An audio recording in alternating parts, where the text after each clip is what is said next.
तो हेलो, मैं ऋषभ शर्मा आप सभी का स्वागत है मेरे इस चैनल पे। अगर जो आप मेरे इस चैनल पे नए हैं तो पहले बोल देता हूँ, आप लोग जल्दी सब्सक्राइब कर लीजिएगा और बेल आइकन दबाना तो जरूर नहीं भूलिएगा।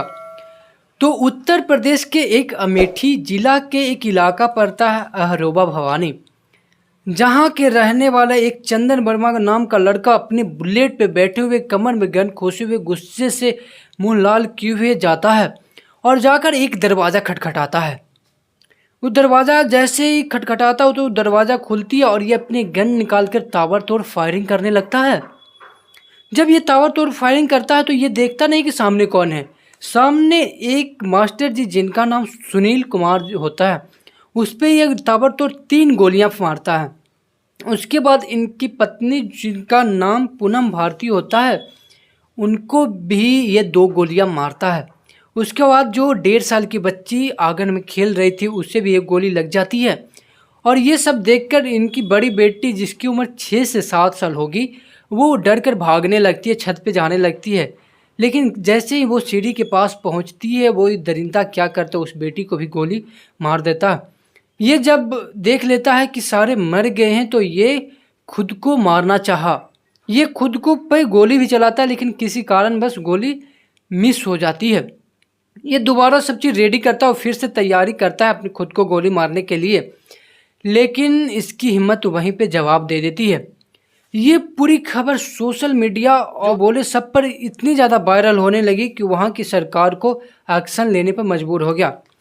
विपक्षी की सरकार है जो भी इस मुद्दे को एकदम से उछालने के लिए कि बताओ, एक घर में 4-4 मर्डर हो जाते, दरिंदे की तरह मारता है और वहाँ की सरकार कुछ नहीं करती है। तो वहाँ की यूपी सरकार है, वो इस पूरे मामले को लेते हैं और पूरे मामले की छानबीन करते हैं और अपने एसटीएफ को टीम को बताती है कि जैसे भी हो उसे न्याय मिलना चाहिए। तो एसटीएफ की टीम निकलती है और उस हत्यारे चंदन वर्मा को पकड़ती है। चंदन वर्मा को पकड़ने के बाद वो चंदन वर्मा से पूछा जाता है कि तुम्हारा वो गन कहाँ जिससे तुम हत्या किए हो। तो वो कहता है कि चलिए हम ये गन तो आपको बताते हैं, और वो लेकर जाता है, लेकिन अपनी चालाकी दिखाता है। अपनी चालाकी दिखाने में वो दरोगा जी का गन कमर से गन निकालने की कोशिश करता है, लेकिन जवाब में जो वो पुलिस वाली टीम है वो भी कुछ कम नहीं थे। वो जवाब में वहाँ पे फायरिंग करते हैं और फायरिंग करने के बाद चंदन वर्मा के घुटने के नीचे गोली लग जाती है, उसकी हालत गंभीर हो जाती है। इसके बाद सब चीज़ ठीक होने के बाद चंदन वर्मा को पुलिस पकड़कर जेल में बंद कर देती है। ये सारी मामला इतना ज़्यादा वायरल हुआ कि लोगों को जानने पर यह मजबूर हो गया लोगों को कि आखिरकार चंदन वर्मा ने ये सुनील जी के परिवार को मारा क्यों, क्या कारण था कि उसकी छोटी बच्ची तक को ये नहीं बख्शा। तो आज हम वही कारण लेकर आए हैं, आखिर कारण क्या था। तो आज हम इस वीडियो में जो हम सच्ची घटना हम बताने जा रहे हैं वो उत्तर प्रदेश की है। उत्तर प्रदेश के रायबरेली के रहने वाले एक माया राम जी, जो साल 2010 में अपने परिवार का भरण पोषण करने के लिए दिल्ली जाते हैं। माया राम जी का एक बेटा जिसका नाम चंदन वर्मा होता है, वो पेशे से लैंप टेक्नीशियन था।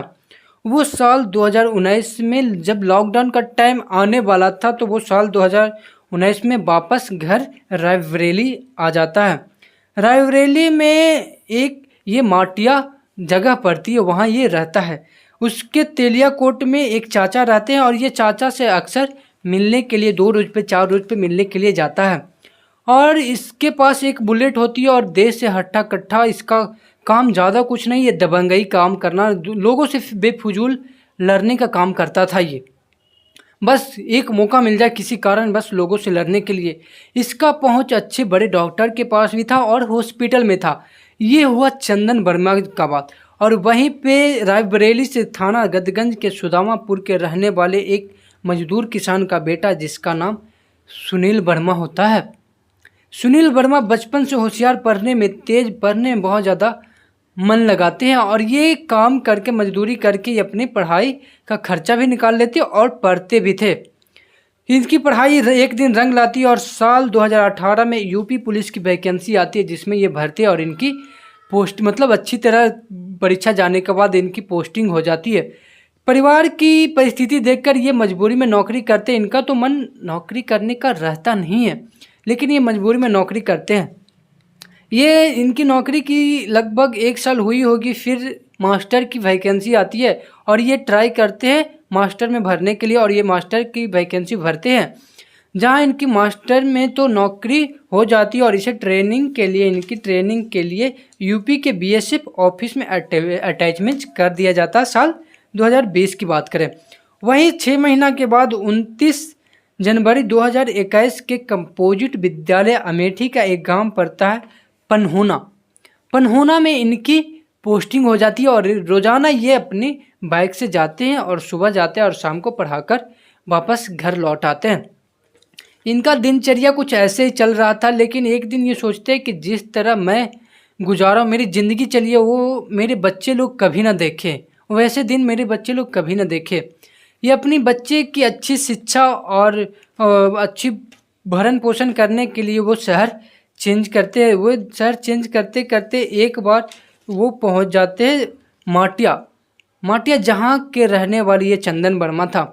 ये चंदन वर्मा के पड़ोसी के रूप में ये सुनील कुमार जी जाते हैं और वहीं पे रहते हैं। और चंदन वर्मा की बात करें तो चंदन वर्मा को पता था कि ये जो सुनील कुमार जी हैं जो सुबह 9 बजे जाते हैं और वे शाम को आते हैं। और एक बात बता दूं, ये सुनील कुमार की पत्नी जो है और ये चंदन वर्मा में कुछ शादी से पहले कुछ चक्कर चलता था, तो ये फिराक में लगा हुआ रहता था कि कब ये सुनील वर्मा जी घर से जाएं। तो ये क्या करता है कि उसके घर में जाता है और उसकी बीवी से छेड़खानी करता है। ये चंदन वर्मा छेड़खानी करता, अश्लील बातें करता है और ये कहता है कि अगर जो तुम अपने पति को बताई ये सारी बात तो हम तुम्हारे परिवार का नष्ट नाबूद कर देंगे, सारे को जान से मार देंगे।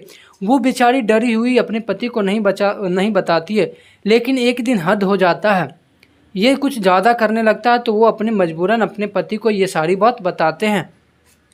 जब सारी बात ये अपने पति को बताती है, वो पति कहता है कि अब ऐसे नहीं होगा, हम इस पे जाके पुलिस केस करेंगे। तो वो गदगंज के थाने में जाते हैं और जाकर वो शिकायत दर्ज कराते हैं कि देखिए ना, हमारे बगल में जो एक पड़ोसी रहता है वो ऐसा ऐसा कर रहा है मेरी पत्नी के साथ।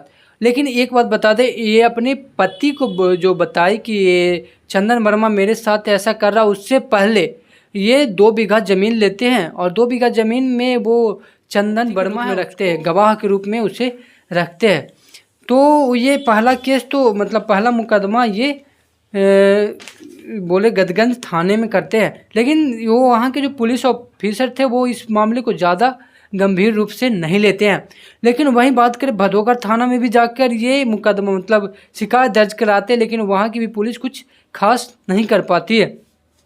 18 अगस्त 2024 की बात करें, ये जो पूनम भारती अपनी बड़ी बेटी को लेकर दवाई दिलाने के लिए जाती रहती है, लेकिन वही रायबरेली के रोड पे ये चंदन वर्मा क्या करता है, उसकी बेटी को उसकी पत्नी को छींक लेता है और छींक कर उसके साथ छेड़खानी करता है, गंदी गंदी बातें करता था। जब हद से ज़्यादा हो गया तो इसके जो पति है वो रायबरेली के कोतवाली थाने में जाते हैं, दोनों पति पत्नी, और वहाँ जाकर FIR दर्ज कराते हैं। FIR में लिखवाते हैं कि ये छेड़खानी करता है, धमकाता है, रास्ता रोकता है, मारपीट करता है और SC/ST के एक्ट के तहत मुकदमा दर्ज कराया जाता है। मुकदमा दर्ज कराने के बाद वहाँ की पुलिस लोग एक्शन लेती है और इसे गिरफ्तार कर लिया जाता है। चंदन वर्मा को गिरफ्तार कर लिया जाता है। तो 3 दिन बाद वो क्या करता है, जमानत पे वापस छूट जाता है।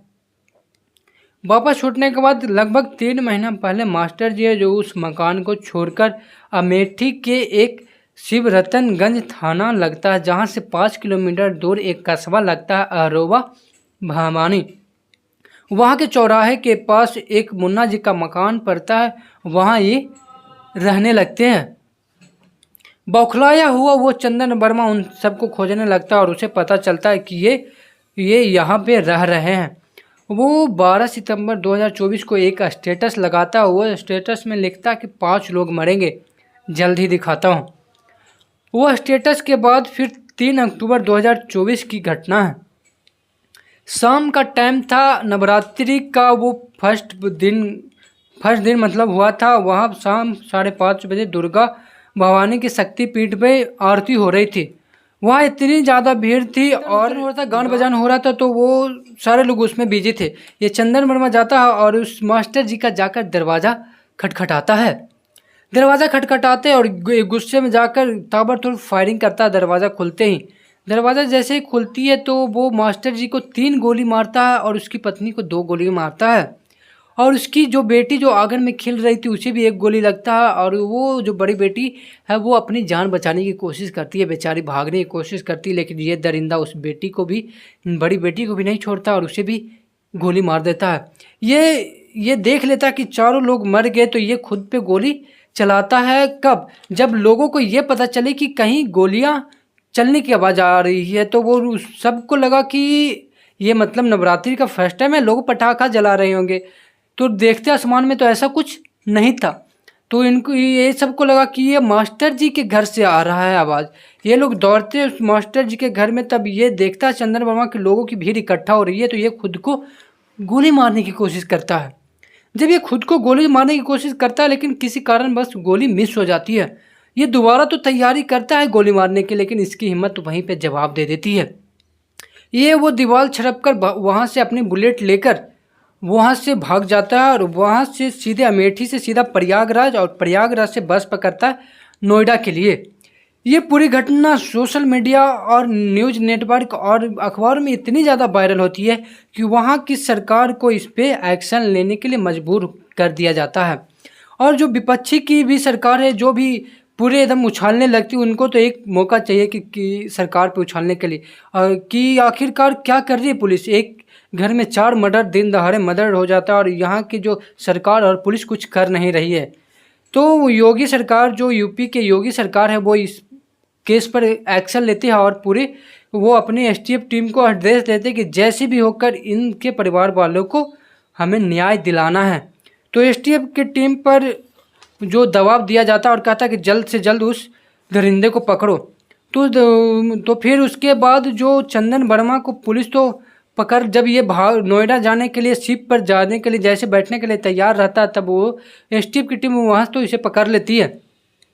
पकड़ने के बाद ये एसटीएफ की टीम इसे पूछती है कि तुम्हारे पास वो गन और वो 2 मैगजीन कहाँ है, तुम उस गन से जो हत्या की वो कहाँ रखे हो। तो ये अपनी चालाकी दिखाता और कहता है कि चलिए मैं बताता हूँ। तो ये बताने के लिए जाता है, तो ये वहाँ के जो एक दरोगा जी है, उस दरोगा जी से के कमर से ये गन निकालने की कोशिश करता है और डराने की कोशिश करता है। जैसे ही डराने की कोशिश करता है तो वह उसके पुलिस वाले और गुस्से में आकर गोली चलाते हैं और इसके घुटने के नीचे गोली लग जाती है और ये वहीं पे गिर जाते हैं। इसकी हालत गंभीर हो जाती है। इसके बाद हॉस्पिटल ले जाया जाता है, इसके बाद दिखाया जाता है और इसके बाद कॉन्फ्रेंस यानी मीडिया को ये बताता है कि हमसे गलती हो गई, मैं गुस्से में आकर जो किया उसके लिए मुझे पछतावा है। तो मीडिया वाले पूछते हैं कि तुमने आखिरकार मारा क्यों। तो वो बताता है कि जो इसकी पत्नी पूनम भारती है, उससे मेरा मतलब कि शादी से पहले हम दोनों मतलब आपस में प्यार करते थे और दोनों शादी आपस में करने वाले थे। लेकिन जब मीडिया वाले पूछे तुम शादी करने वाले थे तो तुम उसे मारे क्यों, तो वो बोला कि मुझे इस कारण से पुलिस स्टेशन भेज दिया और जिसके कारण मैं गुस्से में आकर उसकी हत्या कर दी और उसके परिवार को मार डाला, जिसके लिए मुझे पछतावा है। तो वहाँ की जो ये योगी सरकार है वो उसके जो परिवार वाले, किसके परिवार वाले, ये सुनील कुमार के परिवार वाले, जो उसके पिता और जो उसके भाई को एक नौकरी देने का वादा करते हैं और 5 बीघा ज़मीन देने का वादा करते हैं। तो आखिरकार ये चंदन वर्मा पकड़ा जाता है और इसे हिरासत में लिया जाता है। तो दोस्त आज की क्राइम वीडियो में बस इतना ही। तो दोस्त मेरा यह क्राइम वीडियो सुनाने का यह मतलब नहीं है कि किसी को परेशान करना या किसी के आत्मीयता को ठेस पहुंचाना या आहत पहुंचाना, मेरा वैसा कोई मतलब नहीं है। तो दोस्त फिर मिलते हैं ऐसे क्राइम वीडियो के साथ नेक्स्ट वीडियो में। तो जाते जाते मैं ये कहना चाहता हूँ कि अगर जो आप मेरे इस चैनल पर नए हैं तो जल्दी से सब्सक्राइब कर दीजिएगा और बेल आइकन दबाना तो ज़रूर ही नहीं भूलिएगा। तो ठीक है दोस्त, ऐसी क्राइम वीडियो के साथ बने रहिएगा। जय